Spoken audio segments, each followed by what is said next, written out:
Bismillahirrahmanirrahim. Assalamualaikum warahmatullahi wabarakatuh. Bertemu kita kembali di dalam pelajaran bahasa Al-Quran mengikut kaedah kata dasar yang kita namakan kata dasar. Dalam pelajaran yang lepas kita dah belajar banyak berkenaan dengan bentuk-bentuk kata dasar, kategori kata dasar berelah, berganda, dan akhir sekali kita terus kepada kata dasar ataupun wazan kata kerja. Baik, kita ada 9 wazan kata kerja, 1 sampai 9. Harap-harap insya-Allah ini pelajaran lepas kita dah lalui insya-Allah. Jadi kita harap semua dapat menghafal, mengingat. Kalau tak hafal pun tak apa, asalkan ingat saja insya-Allah. Jadi 1 sampai 9 ini adalah wazan yang kita pilih khas untuk kita pelajari asas bahasa Al-Quran Karim insya-Allah. Jadi baik, kita tak nak sentuh lagi bahagian wazan ini, cuma kita akan pergi terus kepada kata kerja ataupun pelaku kata kerja. Sebagaimana kita sebut sebelum ini, setiap kata kerja dia akan datang package dengan pelaku dia. Kalau bahasa Melayu kita kata perkataan makan contohnya, kita tidak akan tahu siapa yang makan melainkan kita sebut siapa yang makan tu. Ali makan ke, Muhammad makan ke. Jadi makan itu masih lagi tidak tahu siapa yang melakukannya. Tetapi dalam bahasa Al-Quran Karim, pelaku setiap perkataan itu sudah datang package dengan perbuatannya sekali atau dengan kata kerjanya sekali. Baik, jadi untuk mengetahui ini adalah kata kerja atau wazan-wazan kata kerja, ada 9 ini, dan dia akan datang sekali dengan package nama dia pelaku.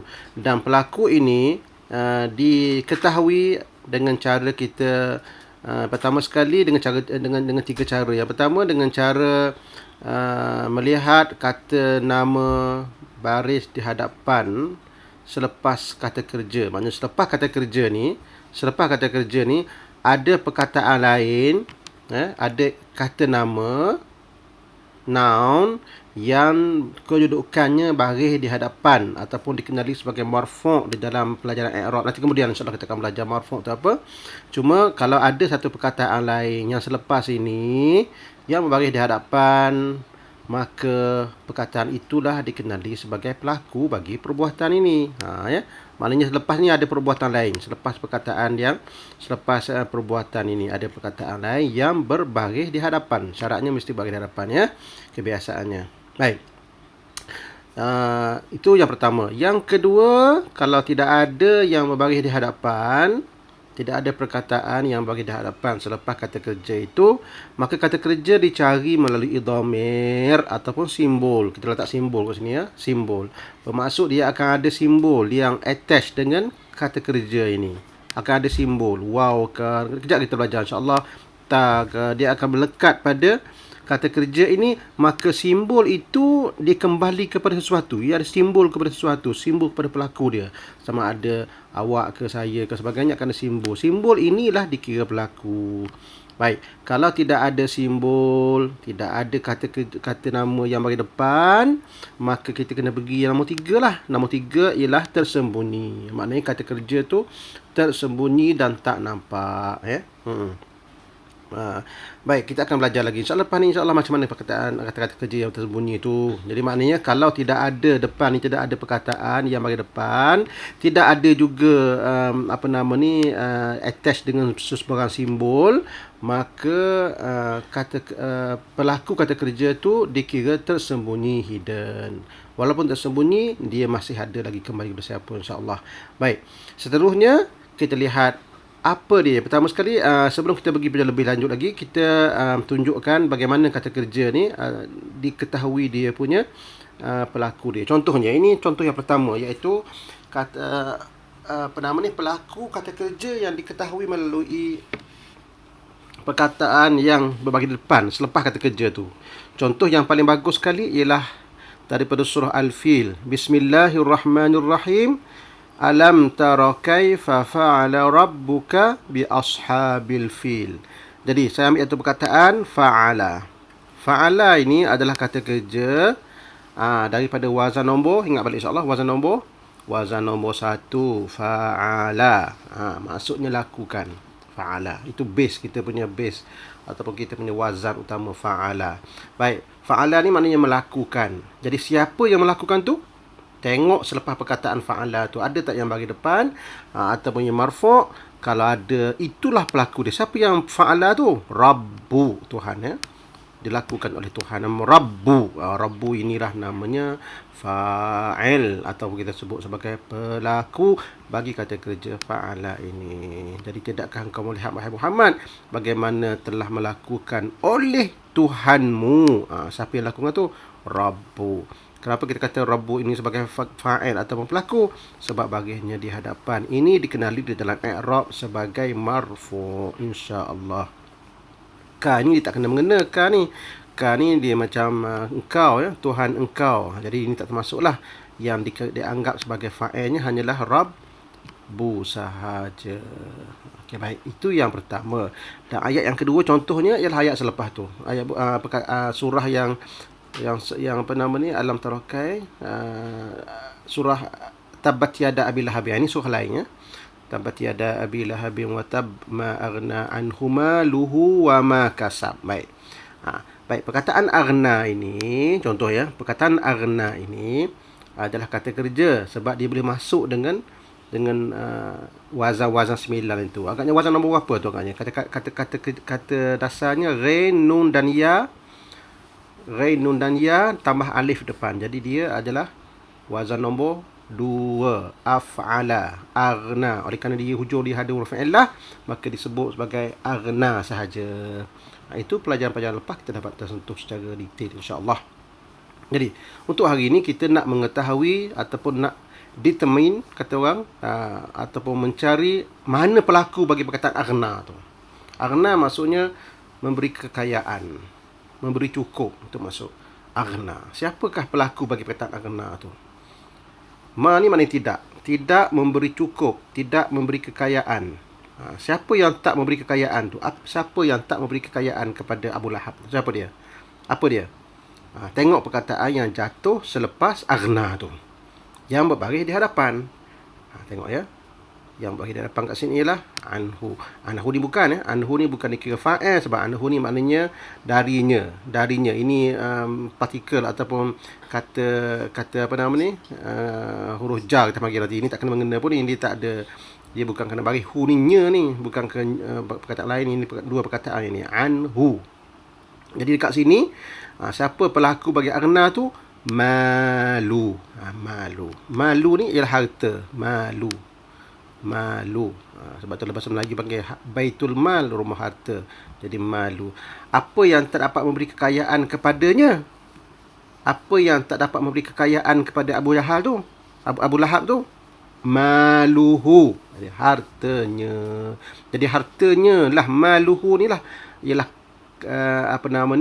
pelaku bagi perkataan kata kerja aghna tu. Ini kat sini dia ada suatu perkataan lain yang terpisah di antara kata kerja dengan fa'il dia. Ada juga berlaku macam tu. Tapi tak selalulah. Biasanya terus lepas perkataan tu terus ada pelaku dia.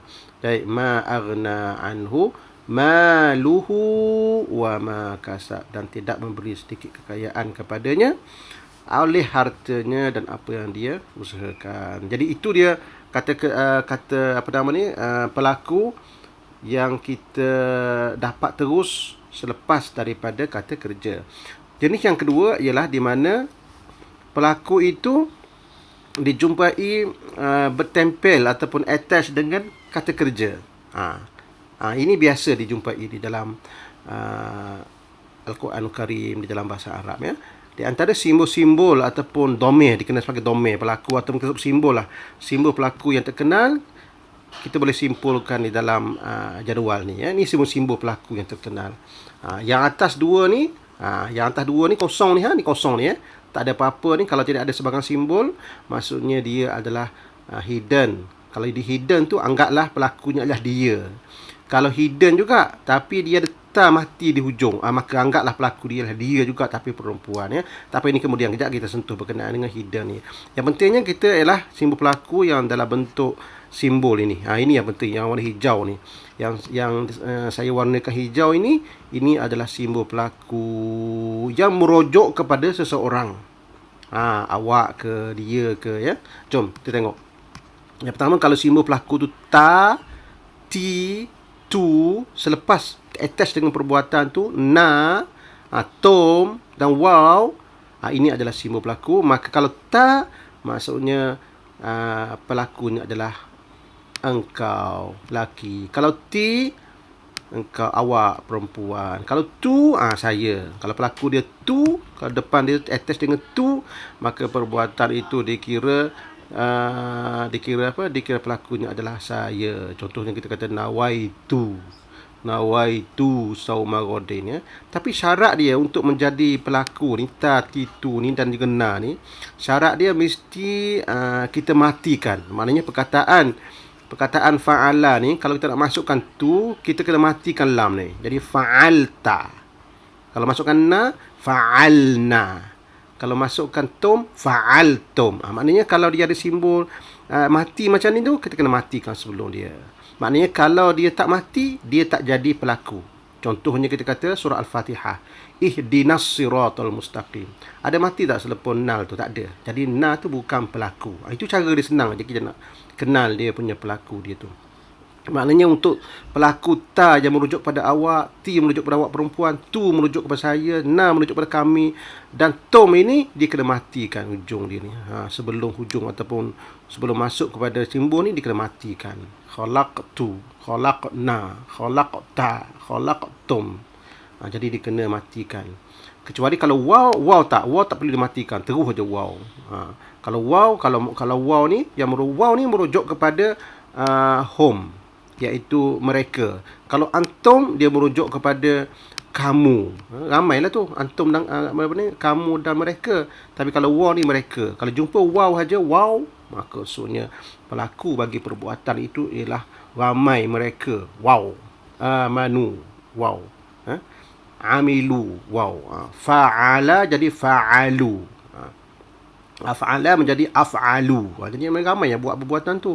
Fa'ala jadi fa'alu. Fa'ala jadi fa'alu. Tapi kalau kita masukkan perkataan yang lain, yang atas-atas ni, kita kena matikan dia punya sebelum dia. Kalau ta, fa'alta. Kalau anti, fa'alti. Kalau af'ala, af'alta. Fa'alta. Ni kena matikan sebelum akhir ni. Barulah simbol-simbol ini berfungsi sebagai pelaku. Kalau tak, dia tak jadi pelaku lah. Jadi dua benda yang penting atau yang kita kena ingat ni, beberapa benda yang penting. Yang pertama, ta, ti, tu, na. Ta untuk awak, ti untuk awak juga perempuan, tu untuk saya, tu, na untuk kami, tu untuk kamu. Kalau ramai-ramai, tambahkan wow. Ingat yang tu je. Manakala yang dua lagi ni kurang digunakan, tak apalah, kita ingat kemudian insya-Allah. Itu kemudian kita akan kembali kepada ni, kita akan buat latihan lagi yang bawah tu. Kemudian tinggalkan tumpukan kepada yang ni simbol ini yang saya warna hijaukan ya. Baik. Manakala kalau sekiranya kita tak jumpa dengan kalau sekiranya tak jumpa simbol-simbol selepas ni, barulah kita cari kita anggap bahawa pelaku ni tersembunyi ya. Kalau tak ada simbol ni, maka pelakunya sama ada tersembunyi ataupun ada perkataan yang bagi depan selepas tu. Itu cara dia. Baik. Apa kata kita tengok sikit dalam ayat Quran macam mana simbol-simbol ni berfungsi ya. Okey, tengok ya. Bismillahirrahmanirrahim. Kita ambil surah At-Tin. Bismillahirrahmanirrahim. Saya dah pilih dah beberapa perkataan untuk tuan-tuan dan perempuan tengok ya. InsyaAllah contohnya ialah wattini wazaitun wa turi sinin wa hadzal baladil amin laqad khalaqna. Ya, perkataannya khalaqna. Perhatikannya khalaqna. Perhatikan perkataan nun ini. Kita dah tahu tadi nun ini, na ini dia merujuk kepada kami, pelaku dia kami. Khalaqna. Untuk menjadi nun ini menjadi kami, sebelum ni mesti mati. Tengok tu mati tak? Mati tu. Khalaqna, mati tu. Jadi dia na ni maknanya pelaku tu, na tu. Kata dasar bagi khalaqna ialah kha, lam dan qaf. Wazan nombor jatuh ni wazan nombor 1. Fa'ala. Masuk na jadi khalaqna, jadi na ni kami. Jadi kami telah mencipta. Khalaqana yang mencipta, ya. Khalaqana. Jadi nun ni adalah merujuk kepada pelaku kami. Dan seterusnya pula perkataan amanu. Amanu ini dia kata dasar dia, kita kalau belajar kata dasar ni, setiap perkataan kita kembali pada kata dasar dia. Kembali pada kata dasar dia. Pergi pada back to the base. Back to the basic. Jadi amana, ya. Dia kata amana ni asalnya ialah hamzah mim nun. Tu kata dasar dia. Hamzah mim nun. Jadi amana, ya. Hamzah mim nun. Lepas tu jadi panjang. Amana. Jadi agaknya wazan nombor berapa? Wazan nombor 2, di mana asalnya ini hamzah ni sebenarnya. Hamzah berjumpa hamzah, af'ala wazannya. Jadi a'mana asalnya. Akhirnya dipermudahkan hamzah itu menjadi amana. Ini dalam tajwid dia panggil mad badal, gitulah. Kena tanya guru tajwid insya-Allah. Amana. Oleh kerana amana ni beriman, maksudnya beramanah tu. Wazan nombor 2 maksud beriman ditambah dengan waw. Jadi amana, amanu. Waw ini adalah waw pelaku. Waw pelaku yang ni. Waw pelaku mana? Ni. Amana tambah dengan waw jadi amanu. Maknanya ramai itu, siapa ramai itu? Mereka. Mereka ramai-ramai beriman. Mereka beriman. Jadi amanu. Waw tu wadan amilu. Amilu ni ialah daripada wazan nombor berapa? Kata dasarnya ain mim lam. Jadi dia daripada wazan nombor 1 juga. Amilu daripada perkataan wazan nombor 1 iaitu fa'ila, ya. Amila. Tambahkan dengan waw di ujung, dia akan jadi amilu. Jadi apa simbol waw ini? Waw ini adalah simbol pelaku yang bermakna mereka. Jadi mereka beramal, yakni mereka beriman. Itu cara kita nak mengenali pelaku bagi setiap kata kerja itu dengan melihat kepada simbol ataupun domain pelaku. Kalau tidak ada perkataan yang bagi depan untuk dijadikan pelaku dan tidak ada simbol-simbol domain yang boleh kita rujuk kepada seseorang, maka langkah ketiga ialah anggaplah pelakunya adalah tersembunyi. Kita sebut sebagai mustatir ataupun hidden. Contoh yang paling terkenal digunakan untuk yang hidden ni, contohnya dalam surah Al-Fil tadi tu. Alam tara kaifa fa'ala rabbuka bi ashabil fil alam yaj'al kaidahum fi tadlil wa arsala alaihim tayran ababil tarmihim wa arsala alaihim. So perkataan arsala ini adalah kata kerja daripada root ra sin lam masuk wazan nombor 2 jatuhnya jadi arsala. Siapa pelaku bagi arsala ni? Tengok selepas arsala ni kan, tak ada perkataan yang boleh kita anggap sebagai pelaku, iaitu perkataan yang dikira bagi depan ataupun marfu' dalam i'rab kita bagi nanti kemudian insya-Allah. Tak ada, ni bagi atas, ni bagi atas, ni tak ada. Jadi tak ada, sebenarnya arsala ni tidak ada pelaku lah. Bukan tak ada, ada tapi hidden. Apabila hidden, maka pelaku dia automatik kita anggap pelakunya adalah huwa ataupun dia. Jadi terjemahan dia ialah wa arsala alaihim, dan dia telah mengutuskan. Mana dia tu? Dia ni adalah hidden dalam ni. Sebab dia tidak ada simbol dan tidak ada sebarang perkataan yang selepas tu berbaris di hadapan. Itulah cara kita mengenali pelaku ataupun fa'il bagi setiap kata kerja. Ulang kaji balik insya-Allah. Ada tiga cara, tiga step yang perlu kita ikuti. Yang pertama, pelakunya ialah kata nama yang bagi depan yang jatuh selepas kata kerja tu. Direct jatuh selepas kata kerja tu. Kalau sebelum tak, mesti selepas. Selepas baru dikira sebagai pelaku. Yang kedua, kalau tak ada domain yang melekat pada hujung yang package sekali yang datang tu. Domain tadi tu. Ini juga boleh jadi kata kerja, kata pelaku. Tapi kalau tak ada juga, option yang terakhir kita ada ialah anggaplah dia tersembunyi ataupun hidden yang kita panggil sebagai mustatir, insya-Allah. Itu saja pelajaran kita pada hari ini. Mudah-mudahan bermanfaat insya-Allah dan sebar-sebar kepada orang-orang yang berminat untuk mempelajari bahasa kitab suci Al-Quran Karim ini. Wassalamualaikum warahmatullahi wabarakatuh.